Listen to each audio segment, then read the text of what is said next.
चलिए बच्चों शुरू करें। हीट आखिर क्या चीज होती है, क्योंकि पूरे थर्मल प्रॉपर्टीज में जो थर्मल शब्द का मतलब है ये हीट से लिया जा रहा है। हम सब नॉर्मल लाइफ में हीट शब्द का इस्तेमाल करते हैं, गर्मी का इस्तेमाल करते हैं। सर्दियां बहुत पड़ रही हैं, थोड़ा सा हीटर जला लेते हैं, आग के सामने हाथ रख के देखते हैं तो हमें गर्मी का एहसास होता है। तो हम कहते हैं कि इसमें हीट काफी है। या कोई चीज ठंडी होती है तो हम कहते हैं कि चीज बहुत कोल्ड है। तो एक्चुअली ये कोल्डनेस और हॉटनेस होती क्या चीज है, इसके लिए जो सबसे कॉमन टर्म है हमारे लिए, सबसे पहला महान शब्द हीट। ये बहुत मिस्टीरियस शब्द है, इसके पीछे काफी हिस्ट्री है। मैं बहुत ज्यादा हिस्ट्री नहीं बताऊंगा क्योंकि क्लास 11 बोर्ड सिलेबस के अंदर एक्चुअली इतनी हिस्ट्री वगैरह और इतना डिटेल में नहीं जाते हैं, लेकिन स्टिल आपको मजा आएगा अगर आप देखेंगे कि हीट एक्चुअली क्या चीज है। Heat is some kind of energy. अच्छा, एक बात ध्यान रखना कि हीट को मैं बहुत पहले ही टर्म में एनर्जी बोल दे रहा हूं, लेकिन ये समझना कि एक जमाने में, जमाने का मतलब 1941 से पहले हीट को एनर्जी का फॉर्म नहीं समझा जाता था। ये माना जाता था कि हीट कुछ अलग ही चीज है।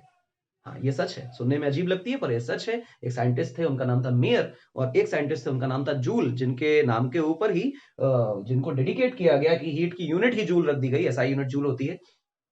उन्होंने प्रूव किया कि heat is a form of energy. लेकिन क्योंकि अब हम काफी आगे आ चुके हैं तो उस चीज को डिटेल में समझते हैं कि है क्या। Heat is a form of energy, एक फॉर्म ऑफ एनर्जी है that gives us sensation of coldness and hotness. Heat एक ऐसी फॉर्म ऑफ एनर्जी है जो हमें किसी चीज के गर्म होने या ठंडे होने का एहसास कराती है। गर्म होना क्या है कि मान लीजिए कि गैस पे एक पतीला चढ़ा हुआ है, पानी गर्म हो रहा है, आपने उसको छुआ और आनंद की अनुभूति हुई। जैसे टच किया, उई, ये आनंद की अनुभूति हुई, आपको मजा आ गया कि छाला पड़ गया। आप कहेंगे कि ये बहुत गर्म है, हॉटनेस। बर्फ को आप छुएं तो बहुत देर तक होल्ड करके नहीं रख पाएंगे क्योंकि बहुत देर में आपसे बहुत सारी हीट वो ले लेगी, आप ठंडा महसूस करने लग जाएंगे, आप कहेंगे ये चीज बहुत कोल्ड है। तो ये जो हॉटनेस एंड कोल्डनेस वाला टर्म है, ये जो हमें जिस चीज से सेंसेशन होता है, जिस क्वांटिटी से, जिस मटेरियल, जिस चीज से भी सेंसेशन हो रहे हैं, उस एनर्जी के फॉर्म को ही हीट कहा जाता है। क्लियर है मेरी बात? एकदम सिंपल, कोई परेशानी नहीं। एक जमाने में ये जो टर्म है, heat is a form of energy, इस शब्द का इस्तेमाल, इस टर्म का इस्तेमाल नहीं किया जाता था। उस वक्त ये कहा जाता था कि state of a body, state of a body. State of a body का मतलब कि कोई ऐसा मोड बॉडी ने अपना, एक ऐसा स्टेट अटेन कर लिया है कि जब वो आपके कांटेक्ट में आएगी तो या तो आपको गर्मी का एहसास देगी या ठंडक का एहसास देगी। मतलब अगर उसका टेम्परेचर ज्यादा है तो आपको गर्मी का एहसास देगी, उसका टेम्परेचर आपसे कम है और आपके कांटेक्ट में आई तो आपको ठंडक का एहसास देगी। तो स्टेट ऑफ बॉडी बोला गया। समय के साथ इसको सुधारा गया और कहा गया कि heat is a form of energy, which is a very simple, quite normal thing, कोई बड़ी बात नहीं है। खैर, heat is a form of energy, energy है तो बहुत अच्छी बात है। हीट की degree of hotness and coldness है, ठीक है, पर ये degree of hotness and coldness कैसे होती है तो समझते हैं भाई कैसे होती है। Heat is a form of energy, again heat is a, दूसरी डेफिनेशन है, form of energy that transfers या moves from body at higher temperature to lower temperature. एक ऐसा ही एनर्जी का फॉर्म जो एक हायर टेम्परेचर की बॉडी से लोअर टेम्परेचर की बॉडी की तरफ ट्रांसफर हो, यानी कि टेम्परेचर डिफरेंस डिसाइड्स कि ये हीट किस दिशा में, किस बॉडी से किस बॉडी में ट्रांसफर होने वाली है। यानी एक ऐसा फॉर्म ऑफ एनर्जी जिसका रेट ऑफ फ्लो और जिसका डायरेक्शन ऑफ फ्लो कौन डिसाइड कर रहा है? टेम्परेचर का डिफरेंस डिसाइड कर रहा है। जहां टेम्परेचर हायर है वहां से हीट अपने आप जहां लोअर है उस तरफ जाएगी। ऐसी एनर्जी का फॉर्म जिसको टेम्परेचर डिफरेंस डिसाइड कर रहा है कि कहां फ्लो होगी, that form is called as heat. अच्छा, इससे क्या होता है, समझाते हैं यार क्या होता है। कितनी ऐसी थ्योरीज हैं जो एक्चुअली हीट को डिफाइन करती हैं कि हीट क्या है। बहुत सारी थ्योरीज हैं, हमें सब में नहीं पढ़ना है। एक हिस्टोरिकल बात बताऊंगा और एक ऐसी बात बताऊंगा जो बिल्कुल ट्रू है, और मान के चलेंगे कि माइक्रोस्कोपिक लेवल पे ना जाएं, मैक्रोस्कोपिक लेवल पे देखें तो मान के चलिए कि हाँ हाँ, जो काइनेटिक थ्योरी है वो सत्य है। तो सबसे पहले take a screenshot of this, देख लीजिए इसे ठीक से, और उसके बाद हम इस हीट को एक्सप्लेन करने में थोड़ा आगे बढ़ते हैं। आई होप ले लिया होगा। आगे चलते हैं, देखें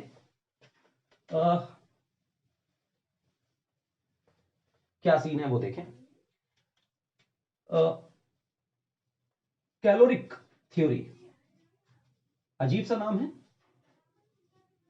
ये कैलोरी जो यूनिट रखी गई है ना, ये इसी थ्योरी से रखी गई है। और कैलोरी एक जमाने में हीट की यूनिट कैलोरी ही होती थी, जूल नहीं होती थी, क्योंकि कैलोरी को या हीट को एनर्जी नहीं माना जाता था, अलग चीज थी। वो टेम्परेचर राइज और टेम्परेचर फॉल कराने का काम करती थी, ठीक है ना।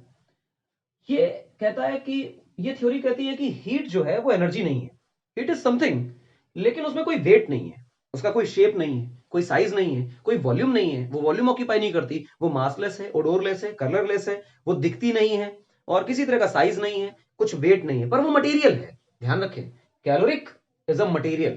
तो हीट इज मासलेस या वेटलेस बोल दें इसको, ओडोरलेस और मासलेस, ओडोरलेस और विथ जीरो वॉल्यूम, यानी कि जीरो वॉल्यूम वाली चीज है, ठीक।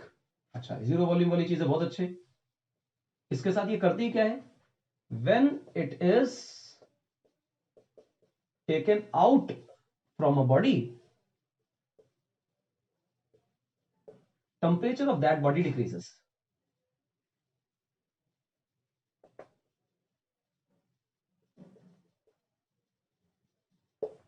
एंड वाइस वर्सा, ठीक। इसके आगे लिख नहीं रहा हूं क्योंकि लिखने में काफी टाइम जाएगा, आप समझेंगे कम। सीन क्या है, हीट एक मासलेस, ओडोरलेस, जीरो वॉल्यूम वाला, मतलब दिखाई सुनाई नहीं देता है। ट्रांसपेरेंट भी लिख लेना चाहिए, तो लेट्स राइट ट्रांसपेरेंट, क्योंकि आप इसको देख नहीं पाएंगे, इनविजिबल टाइप का मटेरियल है। और ये ऐसा मटेरियल है जो बिल्कुल ओडोरलेस है, मासलेस है, जीरो वॉल्यूम वाला है, ट्रांसपेरेंट है, दिखाई सुनाई नहीं देता, कोई वॉल्यूम ऑक्यूपाई नहीं करता। लेकिन इस मटेरियल को अगर आप किसी बॉडी से बाहर निकाल लेंगे तो उसका टेम्परेचर डिक्रीज हो जाएगा, वो चीज ठंडी हो जाएगी। इसका उल्टा भी ट्रू है कि अगर इसी मटेरियल को आप किसी बॉडी को खिलाते जाएं, देते जाएं, देते जाएं, देते जाएं, तो आप पाएंगे कि उस बॉडी का टेम्परेचर इंक्रीज होने लग गया है, वो गर्म हो गई है। और हम पाते हैं कि अगर हम गैस पे एक पतीले को चढ़ाएं, उसके अंदर पानी रखें और गैस से एनर्जी प्रोवाइड करें, हीट प्रोवाइड करें, एनर्जी अभी नहीं बोलना चाहिए क्योंकि धीरे धीरे डेवलप करेंगे हम इसको। जब उसको हीट प्रोवाइड कर रहे हैं तो हीट पाकर वो पानी गर्म हो जाता है, उसका टेम्परेचर बढ़ जाता है। तो एक्चुअली ये हो रहा है कि जब हम हीट प्रोवाइड कर रहे हैं तो उससे टेम्परेचर बढ़ रहा है, हीट को एक्सट्रैक्ट कर रहे हैं तो बॉडी का टेम्परेचर कम हो जा रहा है। एकदम इजी, सरल, सुंदर बात। पर ये थ्योरी ये कहती है कि ये हीट एनर्जी नहीं है, ये हीट एक मटेरियल है। उस मटेरियल की कैरेक्टरिस्टिक भाई साहब ये है कि ये मासलेस है, ओडोरलेस है, जीरो वॉल्यूम है और ट्रांसपेरेंट है। अच्छा, तो इस मटेरियल का नाम क्या है? इस मटेरियल का नाम है कैलोरिक। आगे चल के कॉमन सेंस है कि थ्योरी रामलाल टाइप से होने वाली है, प्रूव होगी कि ये खराब है, गलत है, नॉनसेंस है, क्योंकि हीट मटेरियल नहीं है, हीट तो एनर्जी। तो ये थ्योरी बाद में रॉन्ग प्रूव हुई।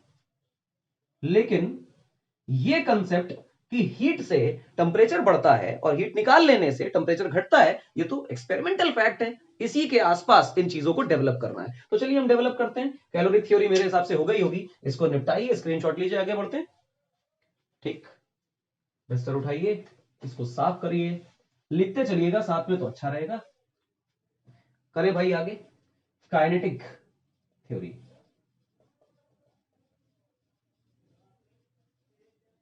काइनेटिक थ्योरी समझिए क्या है। काइनेटिक थ्योरी बेसिकली डील करती है किसी मटेरियल के पूरे वॉल्यूम या पूरे, जैसे मान लीजिए आपके पास एक ब्लॉक है, हाँ, एक ब्लॉक है, तो इस पूरे ब्लॉक का डिस्कशन नहीं करेगी। इस ब्लॉक में कितने मॉलिक्यूल्स हैं और वो मॉलिक्यूल्स क्या कर रहे हैं, कैसे मूव कर रहे हैं, उन मॉलिक्यूल्स की एनर्जी, उनके मोशन, उनका टेम्परेचर, उनका type of motion, etcetera etcetera के बारे में बात करेगी काइनेटिक थ्योरी। तो मॉलिक्यूलर लेवल की चर्चा हो रही है। तो let us discuss about the molecular theory, kinetic theory. Kinetic molecular theory ये कहती है कि किसी भी मटेरियल का जो मॉलिक्यूल है, उस मॉलिक्यूल के पास तीन तरह के मोशन हो सकते हैं। पहला ट्रांसलेटरी, सीधा चलेगा। दूसरा वाइब्रेटरी, तो कॉमन सेंस है, कोई बॉडी के पास खूब सारी एनर्जी है, वो ऑसिलेट हो रहा है, वाइब्रेट हो रहा है, इधर उधर इधर चारों तरफ, टू एंड फ्रो। इसके बाद rotational motion, rotational kinetic energy भी होगी। मान लीजिए मैं आपको एग्जांपल के तौर पे डायटोमिक मॉलिक्यूल दिखा रहा हूं, बहुत बड़ा करके दिखाया जा रहा है, इतना बड़ा नहीं होता है ये मॉलिक्यूल। अगर मैं इसको एक्स एक्सेस, इसको वाई एक्सेस और इसको जेड एक्सेस बोलूं, तो ये किसी भी दिशा में भाग सकता है, इस पूरे मॉलिक्यूल को उठा के ऊपर लाया जा सकता है, इसको इधर ले जाया जा सकता है, इसको बाहर लाया जा सकता है, और किसी भी रैंडम डायरेक्शन में सब भाग सकता है। तो हम कहेंगे पक्का पक्का ये आदमी ट्रांसलेशन मोशन कर रहा है, तो उसकी काइनेटिक एनर्जी का एक फॉर्म पक्का पक्का ट्रांसलेशनल काइनेटिक एनर्जी है। अच्छा, इसके बाद देखें, पूरी पॉसिबिलिटी है कि ये इस एक्सिस के अबाउट रोटेट कर रहा हो, घूम रहा हो, और पूरी पॉसिबिलिटी है कि जेड एक्सिस के अबाउट भी ये बॉडी रोटेट कर रही हो, घूम रही हो। और अगर ये यहां पे रोटेट कर रहे हैं तो ट्रांसलेशन नहीं कर रहे हैं, ये एक जगह पे फिक्स्ड पंखे की तरह है, पंखा ट्रांसलेशन नहीं कर रहा, कहीं जा नहीं रहा है, पर अपनी जगह घूम रहा है, उसके पास काइनेटिक एनर्जी है और उसकी लीनियर वेलोसिटी 0 है। तो नई तरह की kinetic energy we define rotational kinetic energy जो है। दूसरी बात, मान लो कि इसके इर्द गिर्द बहुत सारे मॉलिक्यूल्स हैं और इसके पास इतना स्पेस नहीं है कि बहुत ज्यादा दूर जा सके, लेकिन काइनेटिक एनर्जी की वजह से ये इधर उधर टकराएगा तो सही, तो ऐसे ऐसे ऐसे ऐसे ऐसे ऐसे ऑसिलेट करेगा, इस तरह से ये ऑसिलेट करता है। तो ऑसिलेशन या वाइब्रेशन एक ही बात है, तो वाइब्रेशनल काइनेटिक एनर्जी होती है। और जो vibrational kinetic energy, translation kinetic energy और रोटेशनल काइनेटिक एनर्जी है, मैं लिखता हूं के टी प्लस के वी प्लस के आर, इन तीनों का अगर मैं सम कर दूं तो ये कहलाएगा के टोटल, यानी टोटल काइनेटिक एनर्जी। और समय के साथ इसको बोला जाएगा किसी भी मटेरियल की, किसी भी मटेरियल के बल्क की, उसके मॉलिक्यूल्स की टोटल इंटरनल एनर्जी, ये कहलाएगी भाई साहब किसी मटेरियल की इंटरनल एनर्जी। ये जो इंटरनल एनर्जी है, एक्चुअली ये चीज समेशन है। अब ध्यान दें कि जो मैंने ये शब्द बोला है, kinetic energy, translational kinetic energy, vibrational kinetic energy, rotational, इनका सम ये किसी एक मॉलिक्यूल के लिए है। लेकिन ये जो के टोटल है, अगर मैं इसे समेशन कर दूं और n बराबर 1 to n, यानी कि पहले मॉलिक्यूल से लेकर के जितने मॉलिक्यूल्स उस मटेरियल में मौजूद हैं, अवोगाड्रो नंबर के ऑर्डर में होते हैं, 10 to power 23 के ऑर्डर्स में होते हैं, जितने भी मॉलिक्यूल्स अवेलेबल हैं उन सब के लिए अगर मैं सम कर दूं, यानी कि एक मॉलिक्यूल की काइनेटिक एनर्जी नहीं लिखी जा रही है, अब लिखी जा रही है उस बल्क में, उस सैंपल में जो हमने अभी ब्लॉक बनाया था, उसमें जितने मॉलिक्यूल्स हैं, करोड़ों अरबों बहुत सारे, उन सारे मॉलिक्यूल्स की टोटल काइनेटिक एनर्जी कितनी है, ये लिखा गया। ये जो टोटल काइनेटिक एनर्जी है, हम कहेंगे कि ये उस मटेरियल के पास मौजूद हीट है, यानी कि हीट अपने आप में एक मटेरियल के पास जो उसके मॉलिक्यूल्स हैं उनमें टोटल कितनी काइनेटिक एनर्जी है, पर मॉलिक्यूल नहीं, टोटल मॉलिक्यूल्स के पास टोटल कितनी काइनेटिक एनर्जी है, that kinetic energy is known as heat. I hope समझ आई होगी ये बात। और जब तक इनके पास काइनेटिक एनर्जी है, चाहे किसी भी टाइप की हो, ट्रांसलेटरी, वाइब्रेटरी, रोटेशनल, कुछ भी हो, उसके पास हीट है। जब हीट नहीं होगी तो उसका मतलब ना किसी मॉलिक्यूल के पास ट्रांसलेशनल एनर्जी होगी, ना वाइब्रेशनल एनर्जी होगी, ना रोटेशनल एनर्जी होगी। एकदम इजी लल्लू सा कंसेप्ट है, आसानी से आता है, लॉजिकल भी है। जितना हम अभी तक पढ़ के आए उसके हिसाब से ये चीजें बहुत आसानी से डाइजेस्ट की जा सकती हैं। तो आई होप ये सब बिल्कुल क्लियर बातें होंगी। ठीक, आगे बढ़ते हैं। इसका स्क्रीनशॉट फटाफट से ले लीजिए। शॉर्ट नोट्स हैं और सुने ज्यादा और लिखे बोर्ड पे कम, तो काम ज्यादा अच्छा होता है। आगे देखें, हम इस हीट को एक और डेफिनेशन से डिफाइन करते हैं, जो कि हीट की मेरे हिसाब से बहुत बहुत बहुत ज्यादा स्टैंडर्ड डेफिनेशन है कि heat is energy in transit. Heat एक ऐसी एनर्जी है, ट्रांजिट का मतलब एक बॉडी से दूसरी बॉडी में लगातार जो मूव कर रही हो, ट्रांसफर हो रही हो। हॉटर बॉडी से कोल्डर बॉडी होगी, that is a fixed thing कि ऐसा ही होना है, लेकिन एक बॉडी से दूसरी बॉडी में ट्रांसफर होने वाली हीट को, एनर्जी को हीट बोला जा रहा है। ये नहीं कहा जा रहा है कि जो एनर्जी किसी मॉलिक्यूल ने अपने अंदर स्टोर कर रखी है वो हीट है। ये जो डेफिनेशन है ये समझाने की कोशिश करती है कि हीट शब्द का इस्तेमाल सिर्फ आप तब करेंगे जब एनर्जी एक बॉडी से दूसरे बॉडी में ट्रांसफर हो रही होगी। समझे? यानी कि अगर मेरे पास एक बॉडी है जिसका नाम है ए और एक बॉडी है जिसका नाम है बी, लेट अस से कि कुछ एनर्जी ए से बी तक ट्रांसफर हो रही है। जो एनर्जी यहां पर ट्रांसफर हो रही है इसको हम नाम देंगे हीट, लेकिन जो एनर्जी इसके पास स्टोर है वो अभी भी सिर्फ काइनेटिक एनर्जी कहलाएगी। ये मॉडर्न थ्योरी है जिसको समझाया जा रहा है कि हीट को आप टोटल एनर्जी से समझे नहीं, हीट शब्द वही है, एक्सप्लेनेशन वही है, लेकिन आप हीट शब्द का इस्तेमाल सिर्फ तब करेंगे जब ये एनर्जी एक बॉडी से दूसरी बॉडी में ट्रांसफर हो रही होगी, और जब ये स्टोर्ड एनर्जी होगी, ये ट्रांसफर नहीं हो रही होगी, तब हम इसे कह रहे होंगे कि साहब ये तो इंटरनल एनर्जी है, हीट नहीं है। एक्चुअली एक ही बात है, लेकिन आपको रेस्ट्रिक्ट किया जा रहा है कि हीट शब्द का इस्तेमाल ट्रांजिशन के टाइम, एक बॉडी से दूसरी बॉडी में ट्रांसफर के टाइम करना है, और जब एनर्जी स्टोर्ड रहेगी, भाग नहीं रही होगी, किसी एक बॉडी से दूसरी बॉडी में ट्रांसफर नहीं हो रही होगी, तो हम कहेंगे कि वो इंटरनल एनर्जी है। तो शब्दों का चयन बहुत इस्तेमाल देख कर करें, ठीक है ना। आपसे पूछा जाए व्हाट इज हीट, तो आप कहेंगे जो मॉलिक्यूलर एनर्जी है वो हीट है। आपसे पूछा जाए व्हाट इज इंटरनल एनर्जी, तो आप कहेंगे जो मॉलिक्यूलर एनर्जी है वो उसकी इंटरनल एनर्जी है। दोनों तो एक ही बातें हो गई, नॉर्मल है दोनों एक बात है। लेकिन अगर फिर आपसे पूछा जाए कि इन दोनों में डिफरेंस क्या है, तो हीट शब्द का इस्तेमाल तभी होगा जब वो एक बॉडी से दूसरी बॉडी में ट्रांसफर हो रही हो। बहुत इजी, छोटा सा कंसेप्ट है, मेरे हिसाब से आसान है। ठीक, आगे बढ़ते हैं। अब हीट की काफी बातें हो गई, चर्चा करें तो टेम्परेचर की चर्चा करते हैं। टेम्परेचर क्या है, क्योंकि इन दोनों के कंसेप्ट को समझना और थोड़ा सा ये भी समझना कि हीट और टेम्परेचर में क्या डिफरेंस है, ये अलग अलग बातें हैं। एक इफेक्ट है, एक कॉज है, एक मेजर करने का मेथड है, और एक एक्चुअली एंटिटी है, कोई रियल क्वांटिटी है, कुछ एनर्जी है। ठीक, ये डिसाइड करता है कि ये हीट कहां से कहां फ्लो होगी, और फ्लो होने वाला जो मटेरियल है, मटेरियल शब्द गलत हो गया क्योंकि वो एनर्जी हो चुकी है, तो जो एंटिटी ट्रांसफर हो रही है, फ्लो हो रही है, वो हीट है। तो ये थोड़ा थोड़ा सा अंतर है, इस बात को जानना जरूरी है। पर पहले हम लोग देखेंगे कि टेम्परेचर क्या चीज है। आइए शुरू करें। Temperature the degree of hotness and coldness of a body. कोई बॉडी कितनी गर्म है, कितनी ठंडी, उसको छूने पर कितना गर्म और कितना ठंडे का एहसास होता है, कोल्डनेस और हॉटनेस बताने का जो एहसास है, वो टेम्परेचर कहलाता है। जितनी ज्यादा हॉट अपीयर हो रही है, एक्सपीरियंस हो रही है, वो कहलाएगा कि हायर टेम्परेचर पर है। जितनी ज्यादा कोल्ड कोई चीज लग रही है, हम कहेंगे वो उतने रिलेटिवली लोअर टेम्परेचर पर है।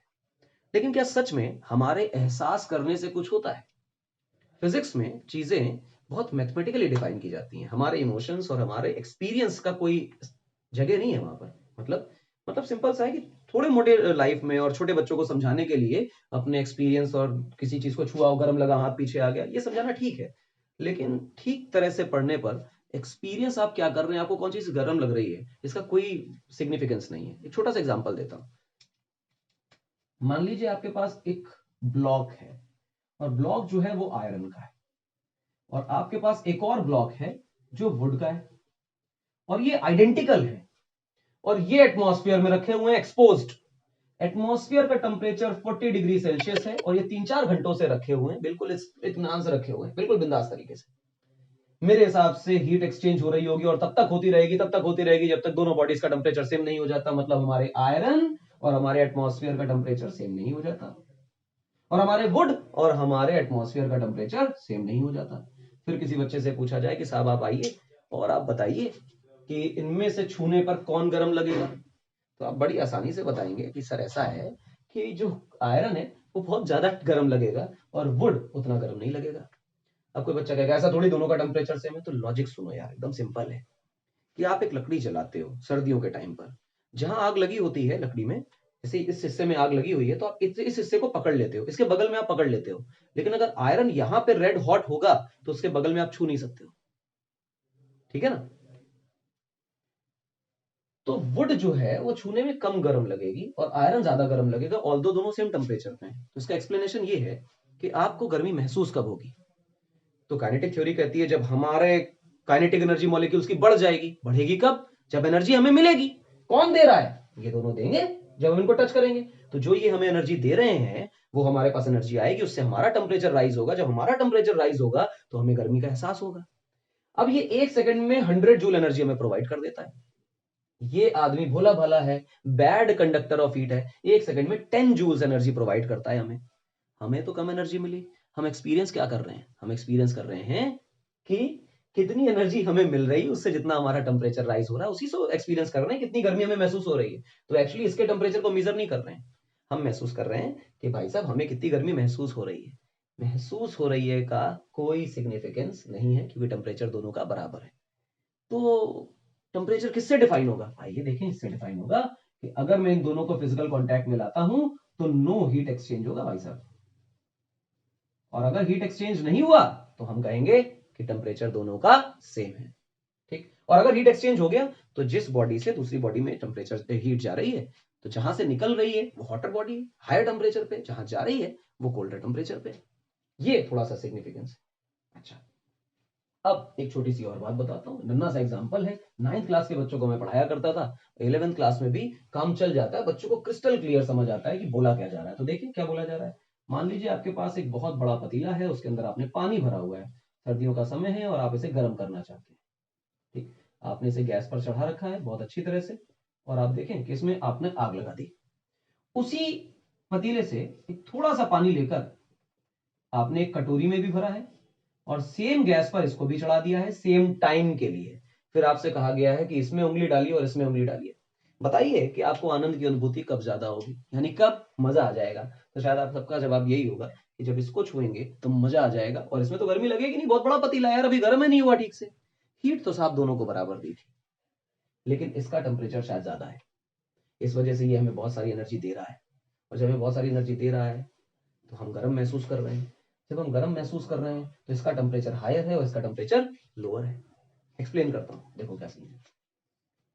इसके पास मॉलिक्यूल्स की संख्या मान लो कि 1000 है, और इन साहब के पास मॉलिक्यूल्स की संख्या सिर्फ 10 है।